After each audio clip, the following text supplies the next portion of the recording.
Hey, what's up, Wargamers? It is Leland coming at you with another Marvel Crisis Protocol video, and we are taking a look at Mystique and Beast. So this one's kind of an interesting one. I've never really been too keen on either of the characters themselves, but their models do look pretty positive, and it is nice to add a couple more mutants and Brotherhood here. So let's get it out of the plastic and take a peek at what we got kicking around here. A lot of sprue already, actually, I can tell. So, okay, we got everything out of the box. Yeah, that's actually quite a bit of sprue. It looks like Beast is on a large base there. So we got a couple more tokens here, which is good, new affiliation. So we need to make sure we get plenty of the X's and the Brotherhood tokens. And let's see, what do we have card-wise? So we got an advanced R&D, so, we've seen this card before, basically spend power and redistribute power. Always really solid. We got the Books of Truth for the Brotherhood of Mutants, which is a reactive ability. And so when allied Brotherhood Mutant character is attacking or defending, at the end of the modified dice step of the attack, before the calculate successes or failure step, you spend 2 to play this card, and you can reroll all of their attacks or defense dice, including skulls. Okay, that's rather powerful. And then we have Deception for Mystique.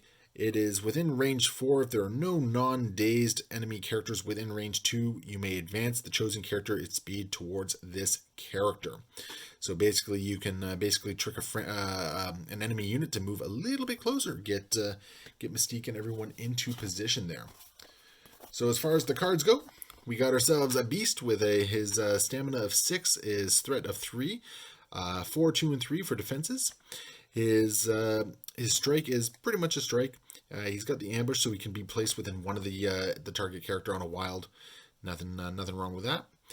Basically moves him around the board. The animalistic freestyle, range 2, strength 6 with 4 power. And that one just gains target gets bleed, which is always really nice. And then on a wild, you're pushing the character away. I would have liked that to be a throw, but it is what it is. But then another movement. So, already Beast is very mobile, it seems, with his medium movement and just being able to reposition. So he does have baser instincts, which does allow him to actually throw something, size 2. So he does have a throw, which is nice for 2 power. Stars and Garters, it is... okay, so you can spend 3 power to use this superpower. For each power spent, you may reroll one of its defense dice or dodge dice. Again, not bad. Anytime you can reroll, especially from different mechanics, really solid. And then disconcerting yet provocative, basically is another form of power generation. Yeah, solid. I like it. I don't think he's going to be lighting the charts on fire, but I think he's definitely worthwhile. So with Mystique, we have stamina 5, movement of long, threat 3, 3s across the board. She's got her pistol with rapid fire, which is really nice.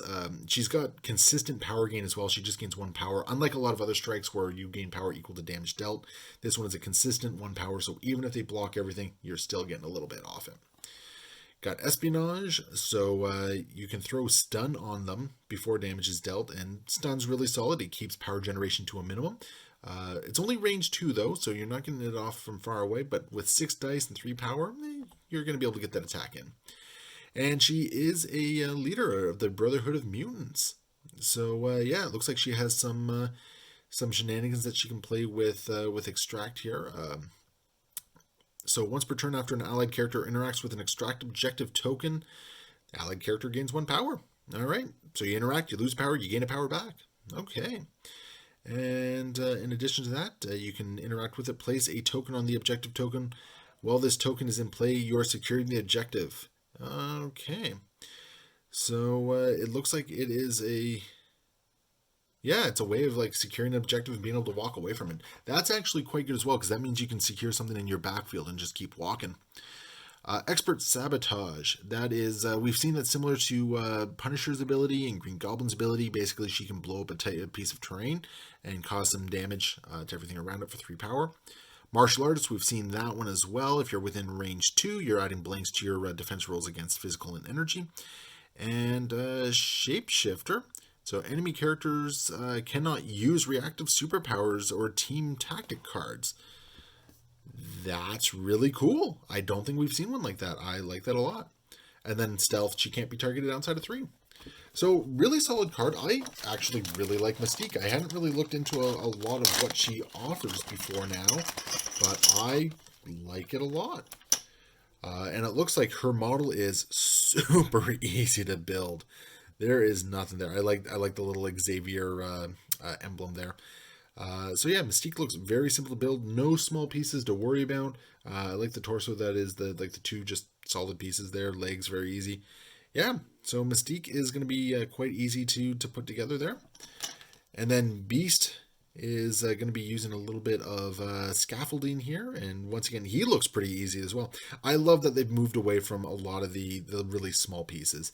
Looks like he's got 2 alternate heads as well, and he's got the 2 hand options as well. I really dig the one holding the book. I think that might be the route that I'm going. But yeah, Beast looks really solid. So you guys know the deal. I'm going to get this assembled, and we are going to come back and take a look at everything.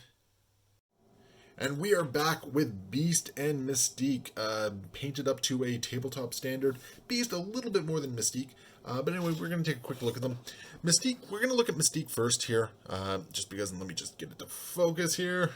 There we go. And, you know, she's a really nice model. It's nice to see a villain that's not doing the typical pointing thing. It looks like she's doing something more reactionary, which is a nice... I got a couple more details I got to put in. Obviously, the skin hasn't been shaded or highlighted yet. Same with the hair. The white is mostly there. I gotta tighten it up a little bit. But in general, the pose is really good. The model was very easy to assemble. Very few pieces. Just be careful. Like you gotta make sure you do it in the oh, there's a hair or something like that in there. Yeah, right there. It looks like. But in general, you know, really solid model. Very nice addition to the collection. And yeah, she's gonna fit in rather well. Then we have the Beast, and he was actually a lot of fun to paint, actually, and assemble for that matter. I like that he's holding on to the, oh geez, I'm seeing a whole bunch of parts that have been missed here. I'm going to get in there. But anyway, I'm just going to actually zoom this out a little bit. Oh, let's see here. Let's zoom out. There we go. Just to get a better look at him. And no, just in general, he's a great model. I like that he's holding on to that scaffolding. It was kind of a tough decision. I did kind of want to put him with the book, but at the same time, I didn't want him with the book. I think in the end, I made the right choice. Once I get the details on his face up, I think I'll feel a little bit more confident about that. But just in general, I really dig the look of this model. I like... There's almost a dynamic element of it with him holding on to that scaffolding, looking like he's about to jump off and pounce on something. So yeah, great model. Lots of great detail, little bits of fur everywhere on there. It takes the highlighting very well. So yeah, great addition to the team. Had a lot of fun with them. So anyway, there we go. There is Beast and Mystique, and of course everything is now going out of focus on me. So Beast and Mystique for the X-Men and Brotherhood of Mutants. So thank you so much for watching. As always, leave your comments below, and happy wargaming.